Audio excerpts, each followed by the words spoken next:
All right. I am so excited, so honored to have Wesley Tabor here on the Move Happy Movement podcast. Thank you so much for taking the time today.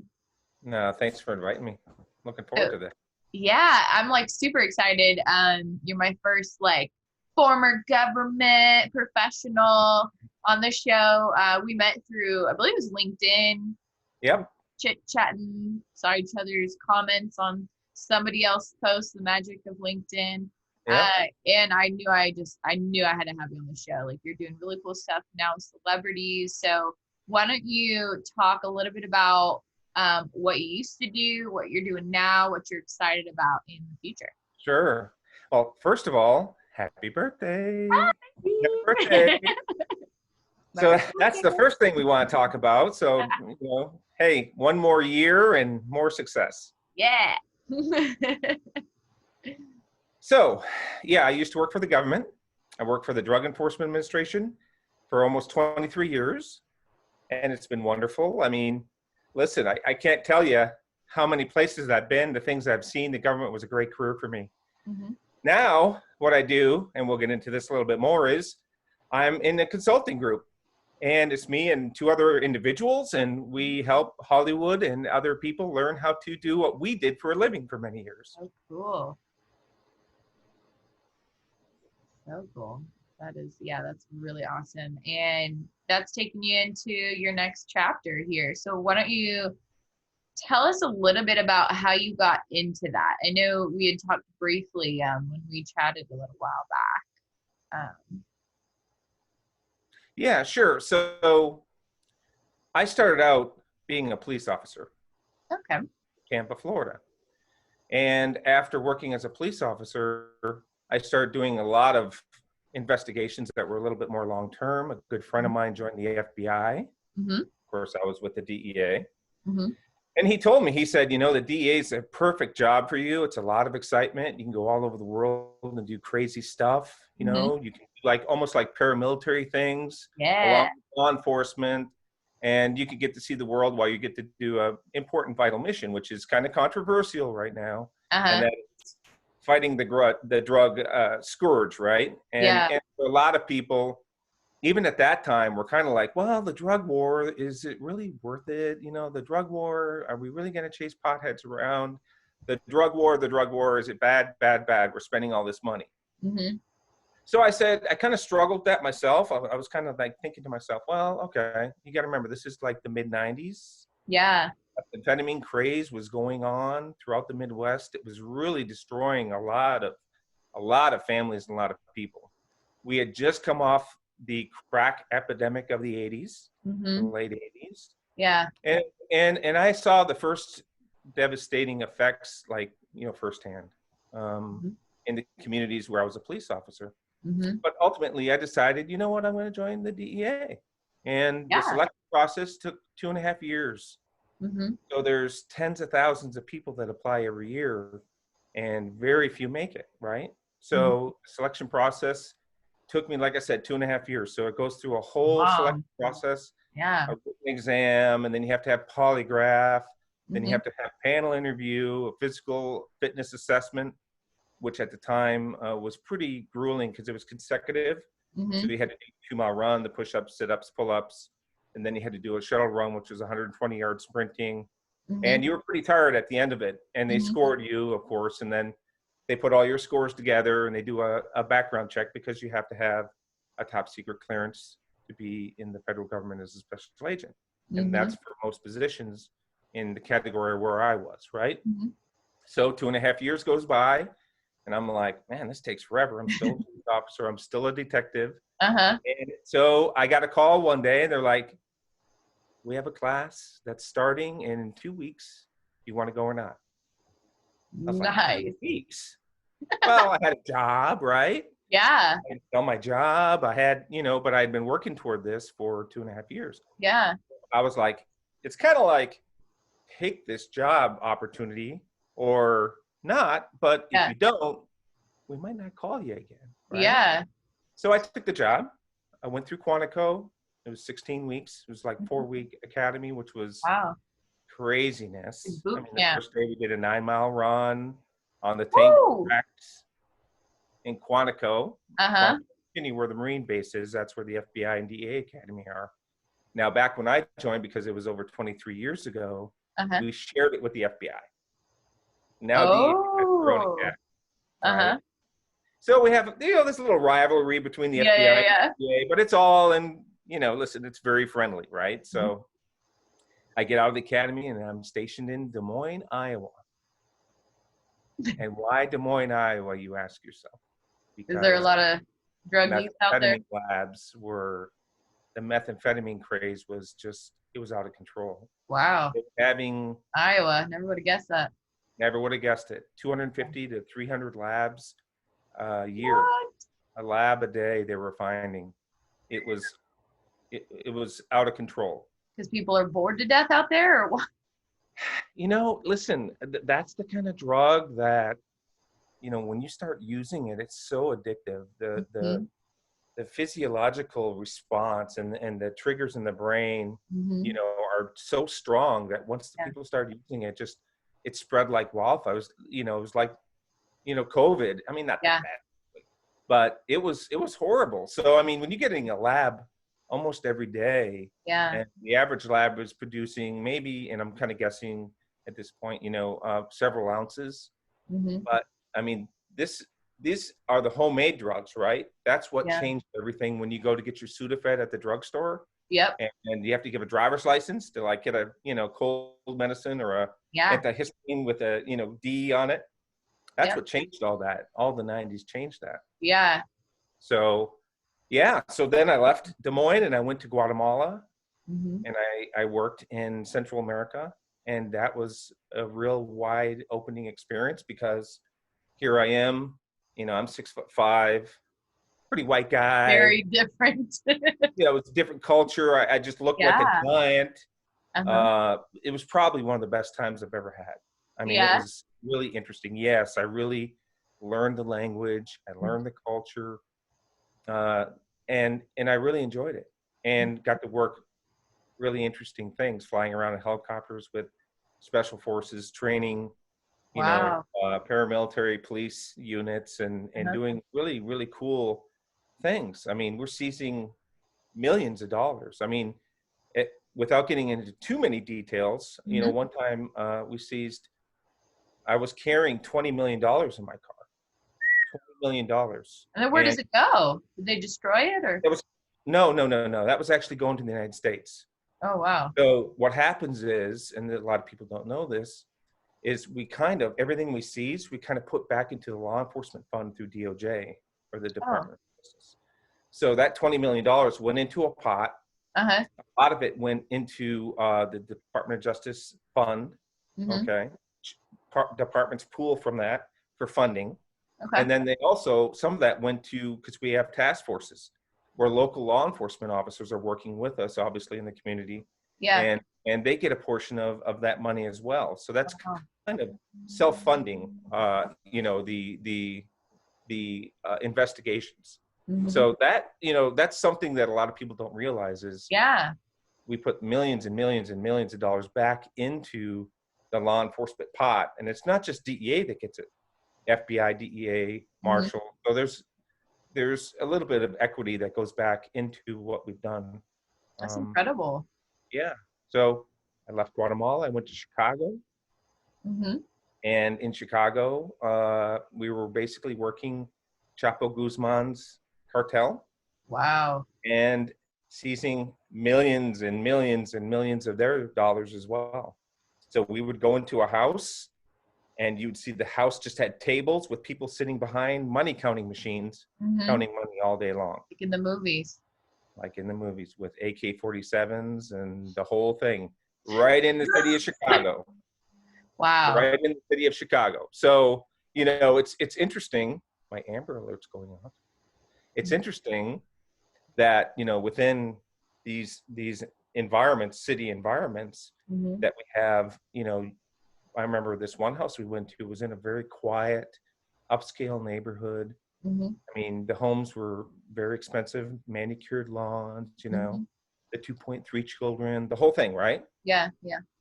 $5 million in the house and weapons and probably 6 or 7 cartel workers that were in there counting the money and guarding the money. And that was just in a regular neighborhood like we all live in, right? So, Wow. yeah, so that's happening. So after Chicago and a lot of experiences there, then I Mhm. went to Venezuela. When I was working in Venezuela, I was what's called a country attaché, which the country attaché is the head of the office there.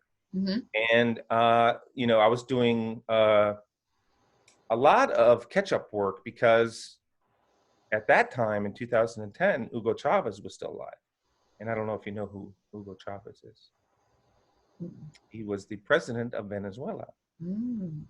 And he was the one that went to the United Nations and gave the speech about George Bush when he left the podium. It smelled like sulfur. And he was a very aggressive, left-leaning president, Mhm. aligned with Cuba and Nicaragua Mhm. and Russia and Iran and so forth. And that's kind of culminated now to where, Chavez died in 2012 or Mhm. 2013 of Mhm. cancer. And the new president, whose name is Nicolas Maduro, took over. And it's kind of become, a dictatorship. I don't want to say kind of, it is pretty much a dictatorship. Mhm. And it's only 1,300 miles from our coast in Miami. So it's Wow. a regional concern Yeah. for us. Very anti-American, the government, not the people, the government. And so it was a very stressful time because Mhm. everywhere you went, they were Mhm. following me. The Mm. government had people following me. And so that was interesting. How And long then I were left you there? there. I was there about 2.5 years. Wow. Yeah, about 2.5 That's a years. high amount of stress for 2.5 years. Yeah, to have people following you and Yeah. different, your family, they follow your family. So yeah, yeah. So, but it makes you appreciate what we have in the Mhm. United States. And also gives me a great sense of pride because I was there serving the American people. Yeah. And a lot of things, people don't know is there are people all over the world doing these jobs that are very dangerous, Mhm. very tricky. And they give a lot of their lives and a lot of everything they have and their family sacrifice with them Mhm. for us in Yeah. our country as service, right? So setting aside the whole drug war, Mhm. um, I think, the service that, our foreign State Department people, Mhm. you know, they do that. We have FBI agents that are in every embassy. We have HSI, we have US Marshals, we have people all over the world that are working, for us. Mhm. So I have a great sense of pride in those days, even though it was a very tough post. Yeah. It was fun too, because I got to do some pretty neat things that were very challenging and kind Mhm. of, if you're a risk averse person, you would not want to be there. Let me put it that way. What Yeah. was something you did like after work hours that you really liked? So, well, interesting. So, basically, I didn't have after work hours because I was working, Always. All the time. always working. In Oh, fact, I didn't go out because if I went out, a lot of times I was followed. yeah. So I didn't like to go out and be shadowed. And it was kind of like one of those situations that I just preferred to stay at home. Mhm. But I would work like around the clock. I mean, I would literally work 14-hour days. If I had to do something in the evening, I'd get up out of bed at 2 a.m. or 3 a.m. and do what I had to do or go to the embassy. Oh, It just wow. didn't stop. So those 2 years, and I traveled, my first year there, I probably traveled 140,000 miles in airplanes. Whoa. So I was constantly working. Yeah. So, and then, I would go to the gym and things like Mhm. that, but everything was on the embassy grounds. Even Okay. walking my dog, I'd drive to the embassy in my armored car, go in, and then let my dog out. And then you could kind of let your guard down because you're on an embassy compound. Mhm. Because if I was out, I was always afraid that maybe, someone would take a shot at me or Mhm. who knows. It was Yeah. that bad. It was that Wow. bad. We had to kind of worry about being kidnapped or robbed or, yeah, yeah. And Wow. then, yeah. So then after that, then that's when I was assigned to Colombia, Uh-huh. Bogota, Colombia. But I worked all over Colombia. which is a wonderful country. I don't know if you know anything about it, but the culture's awesome. Yeah. They have, a lot of civil strife between some leftist groups like the FARC. I don't know if you've ever heard of the FARC before, the guerrilla movement. So, and that was something that I enjoyed working as well, because it was like helping out. Colombia is a true partner to the United States, a true partner. And, I think the people, it's funny when little vignette, you're at a restaurant and they're having a birthday party, they sing happy birthday in English, then they sing it in Spanish. So they have a really, it's pretty cool affinity for the United States. So that was a really nice post when I was working there. And that's when I was assigned to the Central Intelligence Agency to do some counter narcotics things that we can't really talk about. Can't talk about. Right. Yeah. Can they get into the book? No. Yeah.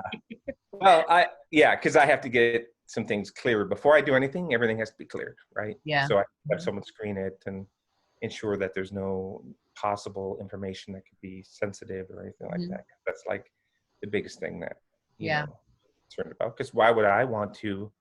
And no one in my position or former position would want to ever compromise any kind of security situation or information of that nature, right? Yeah.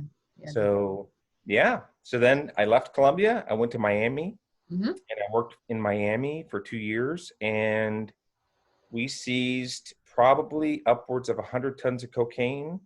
Wow. Arrested about 125 different people, and seized well over $25 million in different parts of the world. That's great. And the ships would come in because the Coast Guard would work our cases with us, and they would have 35, 40 tons at a time, sometimes 25, sometimes 17. It kind of differed. And they would have these pallets full of cocaine, and so we'd go out there and bold. Yeah. Well, I mean, who's going to attack a Coast Guard cutter, right? Yeah. Wow. Yeah. So I know then I went to DC, and I was running a money laundering program, global money laundering program, which, was very interesting to see how that worked globally, because now I'm handling things from all over the world, and how we're doing certain things that, are difficult because to work against these global organizations, and a lot of these organizations have terrorist affiliations, right? I mean, even the Taliban, you have Hezbollah, Hamas, and that they derive a lot of their money, as people can read anywhere they want, from narcotics proceeds, right? So for our hemisphere, cocaine is coming from primarily Colombia, transiting through Venezuela and other means, maritime, land-based, through Mexico on the West Coast, through the Caribbean corridor, up to Miami. Now, if you're in the Middle East, right, you have Afghanistan, you have Asia.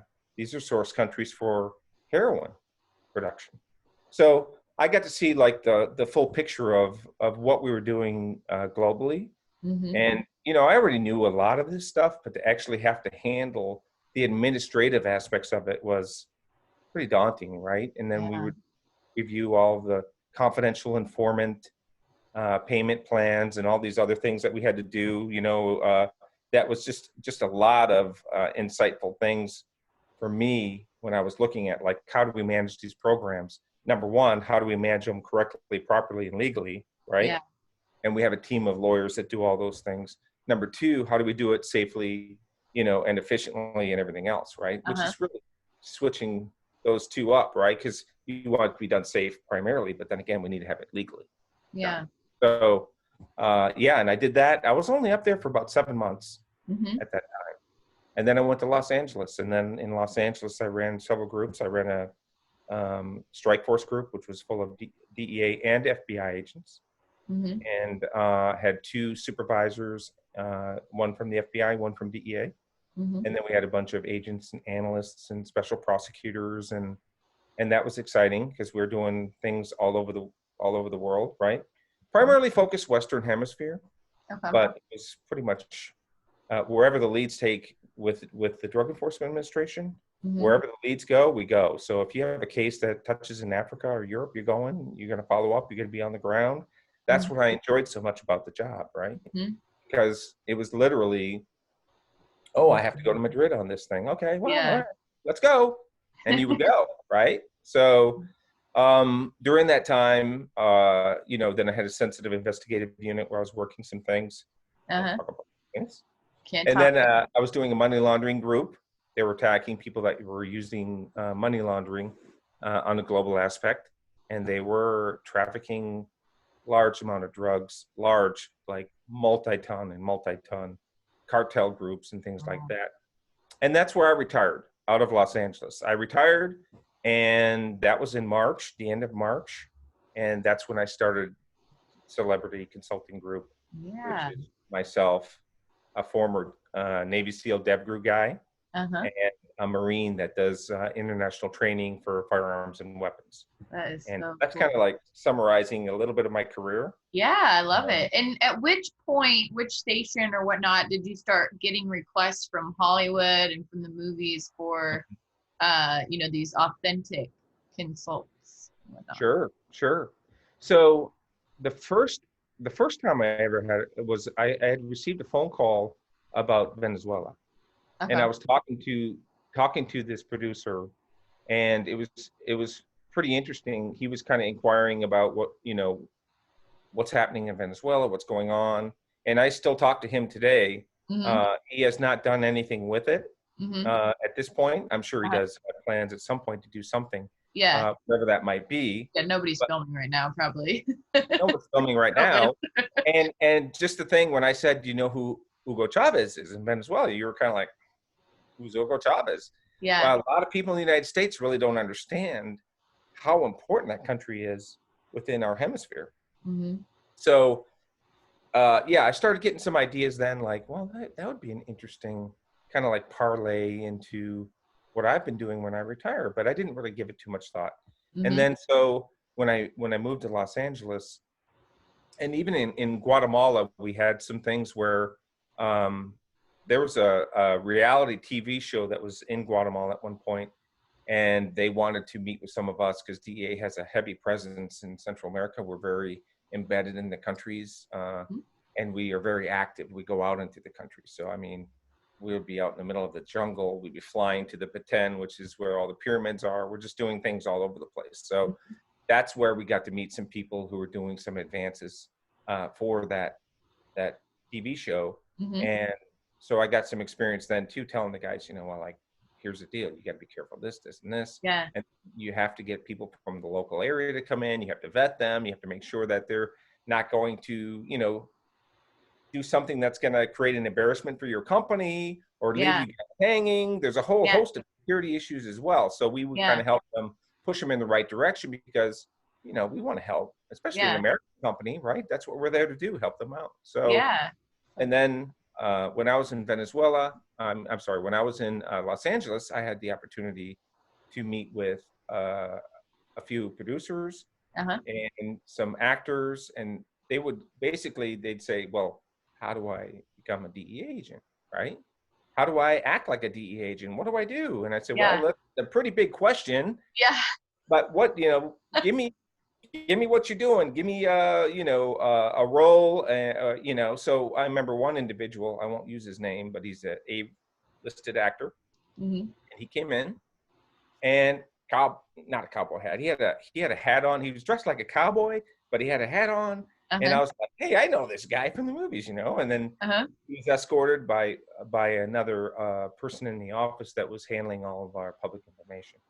And so we brought him in. He said, hey, he wants to, talk to you for, say, an hour or so you can kind of tell him, well, how does DEA work? Because Uh-huh. I'm going to be playing a DEA agent in this show, and I kind of want to know, like, how do I do this? So Yeah. we talked, and I just said, hey, listen, I mean, the era you're playing, what you're trying to do. And he was a very, famous actor, and I was pretty happy to be in front of this guy, and he was like, Yeah. me, like, hey, how do I do this? Mm-hmm. So, and for me, it's like nothing, right? That's been my whole life is Yep. doing that. And another time I was actually on the set of a Narcos filming in Colombia. And I don't know if you've seen the show Narcos or not. No, I've heard of it though. Okay. Very, very. So I was on the set Mm-hmm. and I was really surprised. Like the house they were in was like falling apart and they just kind of like took it over and they set up all these cameras and they were filming it and it looked great. I mean, when you see it, you know, the surroundings, but then you see it in the frame, a totally different perspective, right? When, because I hadn't had a lot of exposure on set and camera and all these things. And then, so I was watching them do this several takes. I think it took 7 takes to do this one scene that was probably 15, 20 seconds long. And afterwards, the 2 actors came up and they were like, "Hey, oh, you're a real DEA guy." I said, "Yeah, I'm a real DEA guy." He goes, "Oh man, that's really cool, you know." And I was like, for me, I mean, these guys are playing it on TV. They thought you were cool, and you're like, "But I want Yeah, your I'm like, autograph." exactly. I mean, you guys are the actors here, and I was a little starstruck, right? I'm like, oh, you know, because I'm not, you know, I'm not used to being on the camera. I mean, I've given press interviews and things like that, you know, in my job, right, to Univision or Telemundo or whatever it is in Spanish typically, but you know, I had never really been like in the movie sets per se. And so that was a really great experience to see. Really, that was like, this is how it works, right? Yeah. And then that's when I started saying, you know, I had brought a producer from one of the networks actually shooting as well. And I was showing this producer like the basics. The producer came to me and said, "I really want to learn how to like handle a gun. What do I do with a gun? Because I'm around guns on these sets all the time and I don't know anything really about them, you know, and I think it would give me some added value as a producer to kind of know how this works, right? Well, the only way to know is come out with me. I'm going to show you how to shoot. And we're going to go over the basics of safety, the principles of the guns, all these things. And I spent like 5 hours. Wow. Big vest on her.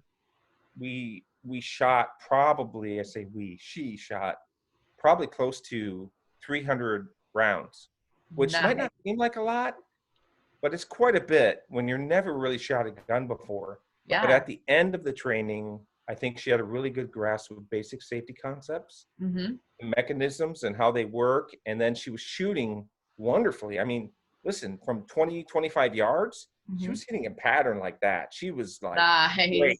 Yeah, it was very impressive. So listen, you know, these things adding up, right? And then I had a chance to meet a cinematographer that worked for a very, very big producer, which I can't really get into too much because obviously I'm not at liberty to discuss this. I wish I could because you would know this guy. But the theme song from the movies they've directed. No, I'm just kidding. Yeah, I mean, listen, you know, if I have permission, I speak of their names and things like that. But obviously, I you know, you have to be, you know, very, yeah, it has to be one of those things where you have full trust and confidence that you're not going to divulge, you know, of course, affiliations, movies, and things like that. Yeah. But you know, sitting and speaking with the cinematographer, had spent many years with this production company in Hollywood. The questions they were asking were pretty basic for a guy like me, right? I'm like, oh, I don't say, oh, what about this? Well, that's easy. Well, even simple things like how do you dress, and you know, what do you do when you confront a guy? How do you identify yourself? All these things that, you know, they're foreign to people. Yeah. If I were to ask you, hey, listen, go out and affect this rest on camera, make it look right, you're going to be like, ooh, well, how do I really do that, right? So that's kind of how I really kind of developed into, I'm going to start a group and I'm going to do this because it's something that I know, something I enjoy. Yeah. And there's a demand.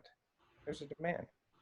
Yeah, absolutely. No, that's so neat. And for those that, you know, are interested, aspiring to become, you know, DEA agent, or they want to get into government, what would you say as far as like keeping a positive mindset? You know, you've been through a lot. I mean, being followed for 2.5 years, like on guard, unless you're at the embassy, like you've been through some stuff.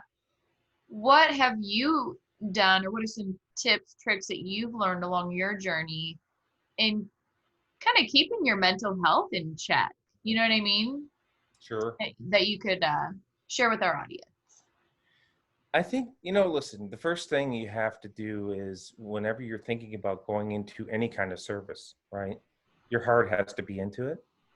You have to say, what do I really want with my life? Whether it's being a chef, Mm-hmm. whether it's being a taxi cab driver, whether it's being a DE agent or FBI agent or Secret Mm-hmm. Service agent, right? Mm-hmm. So that's the first thing, because so many people are chasing these careers that, and I catch myself now, even now to this day, like, oh, I need to make the money, right?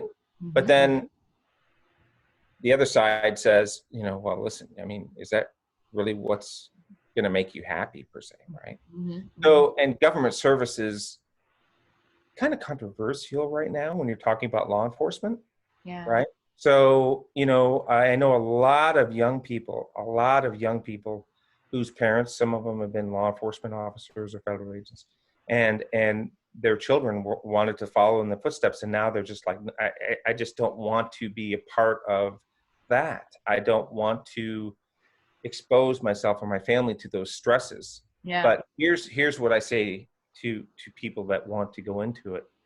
The field is full of very good people that want to work hard, that want to protect us, from firefighters to police officers to doctors to all these things. Every field is full of people, right? You Mm-hmm. might have that 1% or 0.5% that don't deserve to be there. Yeah. Okay. And that's going to be any profession, Yeah. you know. True. And so a world without law enforcement, okay, in my view, is a world that's going to be lost very, very quickly. It's going to be Yeah. a very dangerous world. Very, yeah, And, chaotic. and so what I say to people is, make sure that whatever you're going to be doing, it's going to be something that you really, really want to do and you're Mm-hmm. excited to do it, Yeah. and that's in every profession. Now, getting into it at this stage of the game on the federal level, it's very different from local police officer to even state police officer to federal agent. Okay, Mm-hmm. so I think when I was a police officer, I had a lot more trauma and a lot more, and I'm talking psychological trauma and the death that you would see, Mm-hmm. almost every day, and Mm-hmm. the suicides and despondent people, and you tried to save some of them and you couldn't save some of them. Mm-hmm. People would kill themselves in front of me and Mm-hmm. I couldn't stop them. You have situations of domestic violence. You have Yeah. all those things were very, very difficult. And I was very young and I didn't understand the effects of accumulative trauma Mm-hmm. on a first responder, right? Yeah. So all I would do is just keep burying it and burying it and burying it and burying it. And back then, I was probably 6 months on the job, Mm-hmm. and we were involved in a shooting where I was almost killed. Wow. And 10 minutes afterwards, the dust is still clearing, and the sergeant grabs me and says, "Get out there and direct traffic," which I did for the next like 6 hours. Wow. And after the 6 hours of directing traffic in the Florida heat, then they said, "You need to get your butt to the sheriff's office because you have to talk to internal affairs." So then I went to internal affairs and they're grilling me, in internal affairs. So it was, which was their job, right? Yeah. Now, and everything was done by the book. Everything was fine. Everything's good. I had no issues. That wasn't Yeah. it. But I didn't have time to kind of like, as a Process. 21-year-old kid, Yeah. no offense to the youth out there, as a 21-year-old young man, Mm-hmm. to go through that and then just kind of being told, well, go direct traffic. Okay, now get over here and do this. And I went home at like, I don't know, it was like 2 a.m. Mm-hmm. after, I'd been working all day and been through all these things. And you just don't know how to deal with it. And that's Yeah. why you see a lot of officers, they'll turn to alcohol, Yeah. they'll turn, to violent escapes, and their personal life just kind of implodes on them. Mm-hmm. Mm-hmm. Multiple marriages, all these things are heavily a result from, I believe, outside the scope of that 1% of bad people, Mm-hmm. that 99% deal with it. Now we've become much better at doing that, right? By bringing in mental health professionals, Mm-hmm. people that can, to get these officers male and female, young and old, to open up and talk. They even do meditation. So there's a lot of things which, listen, people, especially a lot of guys that I know, are like, well, I'm not going to do meditation. Real men don't, eat quiche, kind of thing, right? Right. Yeah. But the health benefits are proven, right? Yep. So, I mean, and I think we're seeing that kind of creeping into the first responders a lot more. And now we have a whole movement, which is probably going to change the whole scope of law enforcement. So someone wants to get into local law enforcement, they can. I think every person that goes into law enforcement should get some kind of collegiate background, whether it's community college, state college, or your university, to get your writing skills up, your communication skills, Yeah. to mature a little bit, Mm-hmm. into an adult. And then what I tell a lot of people is, if they want to go into the federal government, like you would ask, like, well, what about the DEA or FBI? Yeah. With experience in local law enforcement, I think it prepares you a little bit better, Mm-hmm. in many avenues to go into the federal service. And for the most part, in the Drug Enforcement Administration, we were chasing very large targets that were global players in the drug trade. And these people are not just doing the drugs, right? So you have human trafficking, Yeah. the violence against women, murders and extortion, and all these other things that go along with it. So, it wasn't just, when you talk about a singular focused mission, which it technically is, a lot of other bad things come with that. So those are opportunities. So listen, I'd encourage anyone that wants to read up on it, Mm-hmm. read up on the internet, go to these sites, look at the jobs. The salaries are great for an agent. For an 1811 series is what we call special agents. Mm-hmm. So it's called 1811. They can go to USA Jobs. They could go to DEA.gov. They can go to FBI.gov, Mm-hmm. Secret Service, and they can research these. And a lot of times what they can do as well is they can call these departments, even state and locals, whatever, and say, hey, you know what? I'm a sophomore at University of Tennessee, or I'm a sophomore at UF. I'm thinking about doing this. Could I speak to one of your officers or sergeants for like 10 minutes and maybe just ask some questions? They'll be more than happy to do that. Yeah, that's a great idea.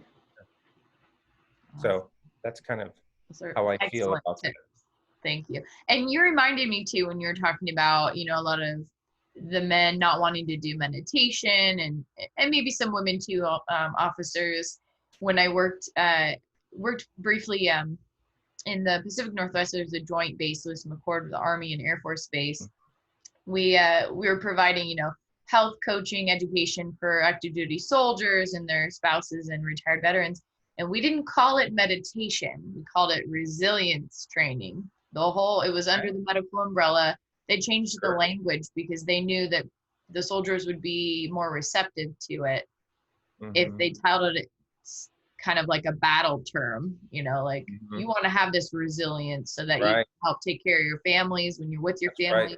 Your mind is with your family when you're, in the field, your mind's in the field, kind of thing. So it's interesting. Yeah. And I'm sure a lot of similarities in the things, the stressors that you have gone through, soldiers have gone through as well, overseas and things like that. So that's a great tie-in. And kind of going along those lines as well, second pillar of Move Happy is really about building strong communities. And with that in mind, I know you mentioned a lot of agents everywhere in the world, a lot of great men and women that work, for the FBI, DEA, CIA, etc. What are some things that you've learned along your journey? I know there's that lack of trust, right, when you're in other countries, but knowing it's someone that is on the same team, like what are some strategies you've picked up along the way to build community if you're getting reassigned maybe year after year and you're like having to kind of start over socially? Right. Sure. Well, yeah. Well, listen, and you touched on it, right? So even though I was overseas in many instances where I was working, Mm-hmm. I was in essence an ambassador for the American people. So whoever I met with, they knew that I was the American representing the Drug Enforcement Administration or the Department of Justice, right? So Mm-hmm. I would teach classes. One time I taught a class with several Supreme Court justices from the country of Guatemala, for Oh, example, wow. as well as many prosecutors, federal level prosecutors. Mm-hmm. So here I am. At that time, I was about 35 years old, and I'm Mm-hmm. instructing on several aspects of wire communication, narcotics investigation. Mm-hmm. We were doing like controlled delivery and legal stuff. Yeah. Even though I'm not a lawyer whatsoever, I was talking from a perspective of an agent. So Mm-hmm. here I am talking to a Supreme Court justice from another country, Mm-hmm. and and did I treat them really any different than I would have an American? No, I really didn't. I mean, obviously, I have restrictions what I can and cannot say regarding Mm-hmm. sensitive material, but that's with anyone, Yeah. right? Yeah. So I learned, like, in an overseas environment, as I was learning about new cultures and new things, which Mm-hmm. carries over into the United States, right? Yeah. So, and I have family that are Latinos. Okay. Mm-hmm. So when I came to the United States and I was moving around the United States as well as overseas, Mm-hmm. I determined really quick that, listen, no matter where I am, there's going to be people that are going to be very different from me. They're going to be thinking very different from me, including my own family members. We Yeah. all come from different backgrounds, especially in the federal government, right? Mm-hmm. So you're not even talking about a regional presence per se. You're talking about, we have people that are hired from all over the world that are American citizens, Yeah. right? So as we all come together, we're working these groups around the country and doing our job. I mean, I really had to, like, understand, like, if I had a guy from, who had a heritage that was Indian descent, Mm-hmm. well, he taught me a lot of new things that I would never have known, right? Mm-hmm. Or of Russian descent, or whatever it might be, Spain or whatever it was. Mm-hmm. So you got to meet so many different people, and they brought so much to the group. I mean, not only in abilities as far as being able to put cases together and things like that, but language, Mm-hmm. culture and custom, all Yeah. these things that we were using. And I got to do it in several parts of the country, right? So from the Mm-hmm. Midwest, a couple times, obviously, Des Moines, Iowa. Who would ever thought I would need anything in Des Moines, Iowa? Well, that's where I first learned how to speak Spanish, because the demand for Wow. Spanish speakers was off the charts. Yeah. So the government paid for us to learn Spanish, right? That's great. So my teammates, one of my teammates was of Mexican heritage. Mm-hmm. I'm English Irish, right? And then we had another guy who, his mother, it might be the reverse. Mother was Pakistani and his dad was Afghanistan. So, and he spoke several different languages, Mm-hmm. and he introduced me to a whole new world that I had no idea about, right? So all these things kind of melded together. So basically, it wasn't so much of a strategy as it was learning. Mm-hmm. Like, number one, as I was a young agent coming up, I'm like 27 years old when I came on with DEA. Mm-hmm. And I had to, like, all of a sudden I'm thrown into this mix of all these different people and cultures. And, so it wasn't so much like strategies for getting along with people or things like that, because you're never going to get along with everyone. Yeah. But it was a true learning moment for me everywhere that I went, to meet new people. And that's one of the things about working for the federal government that I actually enjoyed, because every time I moved, every 3 or 4 years or whatever it was, Mm-hmm. it was a totally different environment.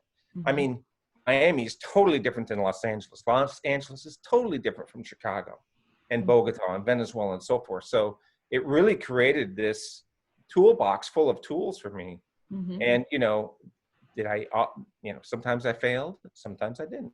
But overall, it gave me the broad base to understand people a little bit better, or what I thought. But at least it opened up my world a lot more than, maybe someone that's listening to this podcast, that, they grew up in a town, they stayed in that town, and they haven't left. I know a guy in my family who's only been to like 2 other states than where he was born, and he really hasn't been around any other places than that in his whole life, and he's in his 30s. Mm-hmm. So, but that doesn't mean that you can't still interact and associate and understand people, So for me, I think the bottom line is, it created a maturity in me to kind of see like what the world was. It kind of really opened up how big the world is and how many different people there are, and different, so many different things in this globe that, I never would have been lucky enough to experience if I Yeah. hadn't done the federal government. And I hear this openness from you as well. Like you wouldn't have learned all those things had you been closed off when you had to work with new people, right? You seem Right. like even though you had to be, protecting yourself, whatever area you were at, like you have this openness about you, like friendliness, being social, like being open to learning about other cultures, other languages. Yeah, you had the practicality of it for your job, but you have this openness about it in that probably also helped you as well building those relationships when you moved, Yeah, more often. it was a real dichotomy because for me, I was very much a little bit less now. I'm starting to really decompress and remove myself from Mhm. that environment. Mhm. But, in the height of everything, like I trusted no one. Yeah. And I Wow. mean, no It doesn't one, come but across my that way at coworkers all. did. I mean, yeah, there are times when, maybe someone wanted to hurt you or there was Mhm. issues with your job, you're not very popular, Yeah. and, in a different country or what you're doing, you're going after, listen, if you're going to take 100 or 1,000 kilos or, from someone off a boat or off a plane or off whatever it might be, Yeah, you're and watching your back. that's worth a lot of money. Yeah. So these guys, there's no holds barred with these guys, right? They Yeah. didn't get the memo. Let me say that, right? Yeah. So, Seriously. and we've seen, agents in the past pay the ultimate price for that. Kiki Camarena in Mexico, who was, captured, tortured, and eventually killed by these drug traffickers too. They were Mhm. trying to elicit information from him. Yeah. So he gave his life for that. I had a friend of mine in Bogota, Colombia, that was Mm. stabbed to death, and Mm. and he was killed, and we're pretty close friends. Mhm. So listen, that danger was there, and that's why I talk about this dichotomy. It's kind of like, I don't trust you, I don't know you, but Yeah. then on the other hand, you have to be a human being too, Yep. and you have to find that balance, right? Yeah. So and I think we're getting better, and I say institutionally on the government level, we're getting better at trying to show these men and women, how do you balance that? Yeah. How do you maintain? And that goes back to, like you were saying, the mental health aspects of it, Mhm. because no one wants to say, I need help in this Yeah. area, because that's a sign of weakness, Yeah. right?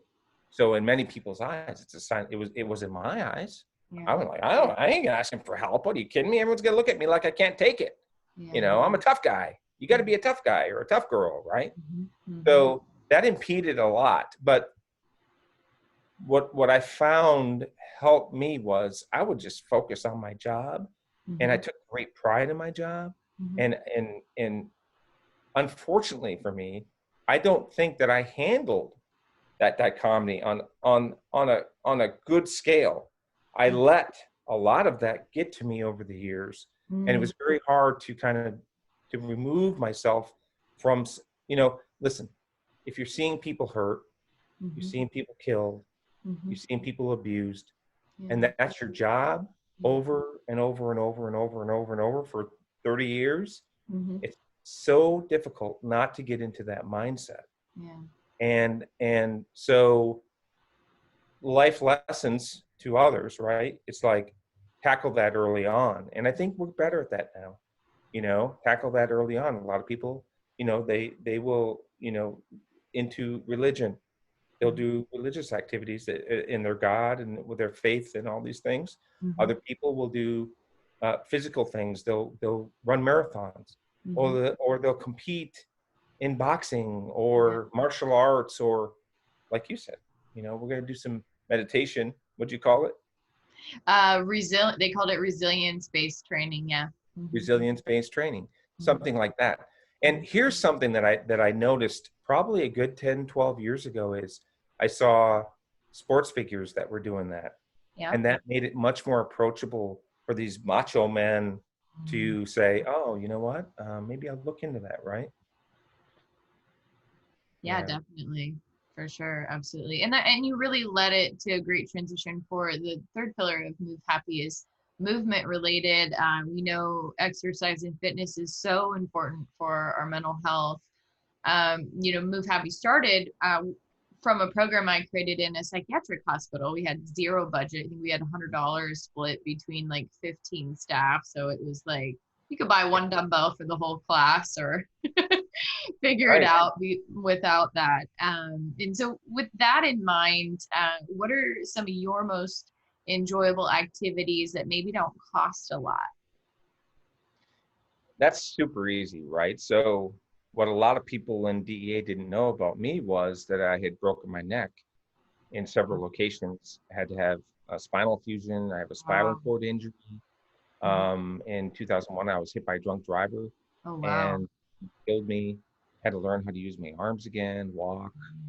I'm very, very fortunate. Thankfully, a doctor had passed by the accident at Wow. that time and actually crawled in the car with me.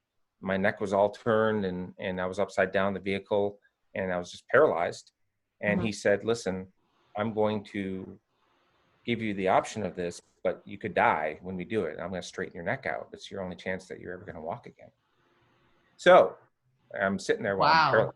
I'm paralyzed. Literally, it's so difficult to describe. It was like when your foot falls asleep, that was like everything from here down Wow. and couldn't move. And I was like, this really just happened to me, right? Yeah.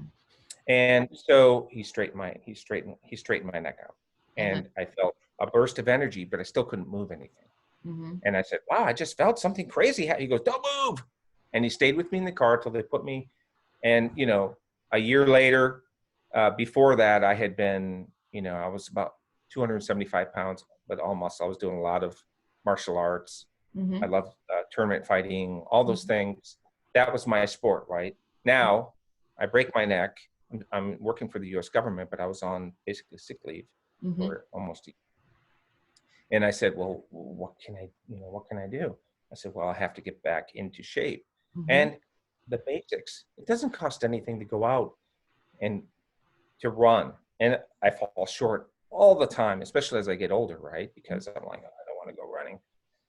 But I'm that kind of like A-type personality too. It's like when I do it, I go crazy. When I Yeah. don't, I'm on the couch, right? Yeah. So, but listen, I think it was Herschel Walker, famous football player.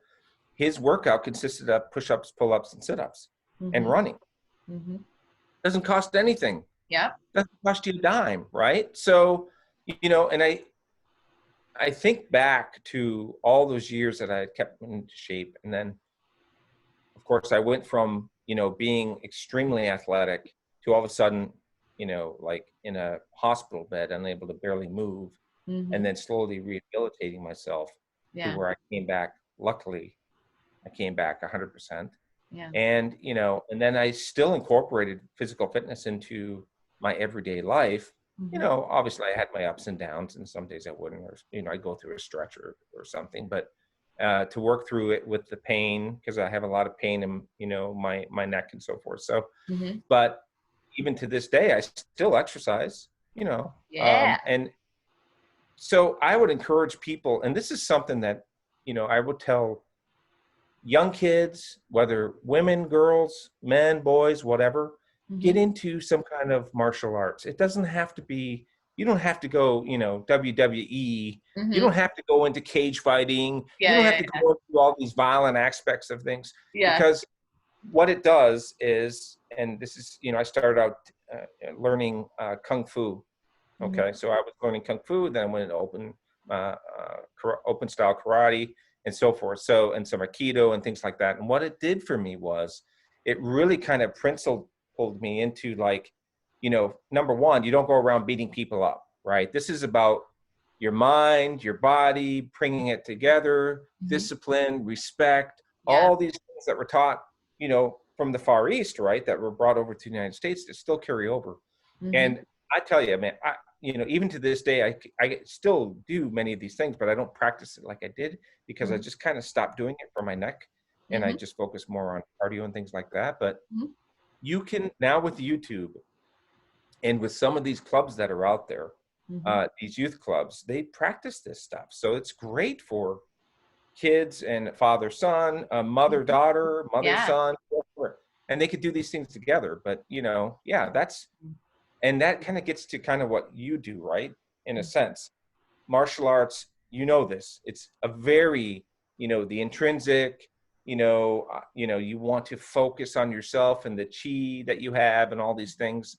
And what you're really doing is, in a sense, almost meditating and learning about your body as you're performing all these physical acts, right? So, I mean, to me, there's nothing better than that. It doesn't have to be that aggressive, kind of forcefulness. It can be a very humbling, a very physical, but yet very humbling type of exercise that you can do. And you can do a lot of it, with some of these organizations will do it for free. Police Athletic League does these things. YMCA, very low cost. So that's something I really would encourage people to get into. Plus it builds a lot of self-esteem. And in today's society where things go a little crazy sometimes, if you have to defend yourself and you have no other options, maybe that'll come in handy, right? Absolutely. Yeah, absolutely. Thank you for that. And those are great. So what I know you've got your celebrity group. What are you really excited about it that you can share with our audience, and what's the best way they can connect with you? Sure. So I think the easiest way to get me is just go to celebrityconsultinggroup.com, right? But I'm on LinkedIn as well. So you can look me up on LinkedIn. And, my name is Wesley Tabor, celebrityconsultinggroup.com, and look at what we have on the site. Now, what we're basically doing is we're not just training just anyone, right? So we're kind of focusing more on individuals that are working with Hollywood in the industry per se, right? Or if certain police departments or certain security groups need specialized training, okay? So the two partners that I have, Chad and Sean, you can see them on the website. Chad was, Navy SEAL for 20 years. And this man has been on over 300 combat missions all over the world, including Captain Phillips Rescue. I mean, very experienced individual. So he teaches a lot of the firearm stuff, as well as Sean. Sean Steinway is the other instructor, and he trains more of on a police level. So we have that kind of yin and yang when it comes to military and law enforcement, because those worlds are very different. Yeah. When you're training someone with weapons, okay? And the mindset and, the legalities, all those things are very different. So we're kind of bringing those two together, and that's as far as the training goes, right? So we want to have training. And then the second thing we're doing is executive protection. So, but we're not doing executive protection for just anyone, right? So we're very, very selective in who we want to do this executive protection for. And whenever we're going to protect someone, we're going to vet them and make sure that there's no like illegal scheme behind what they may or may not have been doing, right? So, I don't want to be protecting like, some mafioso or something, or a drug cartel member or something like that. So I have, we want to make sure. In full in cash, like that's a lot. You're paying me with a duffel bag of cash. That's not going to happen. Okay, so everything we're going to do is make sure that we're doing it for the right people. Yeah. And because we just don't want to be associated with anything that could be potentially illegal. That's just something we don't want. That's your whole brand and everything. So sure, excellent. Sure. So celebrities, producers, directors, like musicians. Yeah. Awesome. Yep. Even musicians or anything of that nature. So, and sometimes the individuals might not want to have us be their team. They might have a team that they want trained, right? So we can do that. We go down wherever they might be. They could be in the United States, could be in Europe, it could be in South America or Central America. We can go there and train their team on the fundamentals of what they need to be doing and should be doing, from communication to proper posture and avoidance and all these different things that need to be, planned properly before you even, I don't know if you just, a few days ago, they just had the security minister in Mexico. They tried to kill him, and 2 of his bodyguards were killed. And so when you look at that, there were many things that I saw just on its face with the armored car, which ultimately saved his life. But when you look at the armored car, it was missing some things that are pretty critical. And this guy's, he's the security minister, and the vehicle didn't have run flat tires, which, run flat tires are tires where you shoot and they just don't go flat. Okay. the tires were flat. I saw what appeared to be, based upon the photographs, the vehicle was an armored vehicle, but the engine compartment was not armored. So if you shoot the engine through an unarmored, it's not going to go anywhere, and then you're going Yeah. to be stuck. So I just seeing some of these little nuanced things on Mm-hmm. these protection teams, which are good people. I feel horrible these two police officers were killed, Yeah. but you have to have the right equipment, and you have to have Yep. the right training, and you got to have a plan. So that's what we bring to the picture. And a lot of guys and men and women that want these protection teams, they're going to be getting individuals that are former Navy SEALs or special forces or Mm-hmm. former federal agents that have specialty skills in these areas, and it's not cheap, right? Yeah. It's not cheap. So Yeah. some of them say, well, I have my team. Can you help train my team and then mentor my team, which is a lot cheaper than hiring some of us to do those things, which we're more than happy to do, and Mhm. train them and bring them up to speed on what they should Awesome. not be doing, right? So that's the second thing. So what we're looking forward to doing in the future is, and I'll let you know when we're going to be doing in the next couple of months, we're going to be doing a couple open houses, right? So a range that we have in Virginia, we're going to be putting on some training there. So we're going to invite Oh, some people cool. and putting on training. We're going to live stream it, and then we're going to put some videos together. So I'll share that with you, so you can kind of see what we do when we're going to be training, and how we do it, and see these guys in action, because the two guys that I'm in this company with are real professionals, and they've been doing it for a lifetime. And so to see these guys moving and shooting and just talking about how do we do things, right? The Mhm. communication of it is a lot different than just saying, yeah, we're gonna just go out and shoot. Well, it's much more than that. So, Yeah. and we're gonna hopefully be doing that in Los Angeles as well, and we want to do one in Miami as well. Great. So yeah, so we'll do those in the East Coast and the West Coast, and we're gonna invite some actors and some producers, co-producers, and so forth, and bring them out just for like a 4 or 5 hour, like, let's have fun. But then Yeah. again, we want you to take something away from it, right? Yeah. Very Kind of, yeah. So we're going to be doing that probably, I would guess, probably before the end of September. cool. Okay. We're kind of waiting to see what's going to happen with COVID. Yeah. Definitely. Yeah. Yeah. Very So important. that's something that we want to, kind of, bring some people in and kind of show them what we do. Hmm. And, many of these people we already know, some we don't know, and we're open to meeting new people and, Yeah. making it happen. Sounds So, good. Awesome. Awesome. Well, I always love to close things out with some random question, and we've been chatting about a lot of different things. You have such an incredible story, and I'd love to have you back. I'm sure our audience would love to hear more of your stories as well. But something that kind of came to mind when you were opening up about a couple different things. And of course, if you can't, legally say it, anything, I understand. But as far as like, you started in the police force, right? And then you got into a DA. mhm. What was were you always like dead set on getting into the DA, or like if you weren't, like what was that event, or maybe you met someone, what was that switch that happened for you that said, yeah, I want to go to the next level in my career? Yeah. Yeah. So, I'm the first one in my family to graduate from college, and Wow. I have, 4 other siblings. Hmm. And so when I joined the police force, I was actually going to college at the same time, right? Hmm. Because I realized, I'm like, wow, what am I doing? I need to have a college degree. This is 1990, Uh-huh. 1991, 92. And so being a police officer, I saw the worst of everything, but then I saw a lot of great things too. And I remember this one situation where I was on a highway, and I pulled a vehicle over that was doing like 90 miles an hour in a 60-mile-an-hour zone on a Hmm. 65-mile-an-hour zone. And the two gentlemen in the vehicle were acting like really weird. I mean, Hmm. they were scared to death. And Hmm. I just was like, and I was pretty young at this time. I was probably, I would say 24 years old.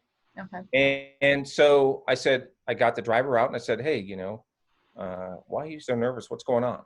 I'm pulling you over. Yeah, you're getting a ticket. But besides that, you have Like, any weapons in the car or anything, and yeah. engaged in conversation with them. Yeah. And he just told me, he goes, listen, I just got a little bit of weed in there. It's not a big deal. And I'm like, great, you know, all right, well, let me see what's in the car or whatever. Do you mind if I search the car? You just told me I don't really need your permission, but we're trying to do everything we can to have a normal interaction. And I Yeah. was going to write him a ticket for the marijuana and let him go. Yeah. I get the other guy out of the car. I said, you guys go sit. I'm on the interstate, pretty far away from everyone. And I said, sit in this little ditch and you guys just wait for me. There's two of these guys. Uh-huh. So I go in the car and I find his marijuana and I'm looking around and I noticed that on the floorboard, it was like one floorboard was higher than the other. And I'm like, that's weird. I lifted the carpet. It was lined with kilos of cocaine. Oh no. Kilos. I was like, guys, you barely even hid this thing in the carpet. This is like, no wonder why they were nervous, right? Yeah. Well, I looked up and they both got up and they started coming at me. Oh. And they weren't coming at me like, hey, you know, no, they were going to hurt me. Yeah. Now, I cannot fight two people at once. Yeah. Not going to do it. Yeah. Right. So I pulled my gun and pointed at it. I said, listen, it's not going to happen, guys. Get down right now, kind of thing. Right. Because I can't fight these two guys. Okay. Yeah. They're scared to death. They have all this cocaine in the car. Here I am, 25 years old, trying to deal with this aggression, which they stopped. They laid down. I waited for backup. And then they listened. Wow. They actually listened. Thank God. Yeah. Right. That's what, you know, listen, no one gets into this job wanting to take a life. Yeah. I mean, it just doesn't happen. I did not want that at all. But then again, you know, I've seen the training videos where you have multiple suspects overcome the policeman and shoot them. Okay. Yeah.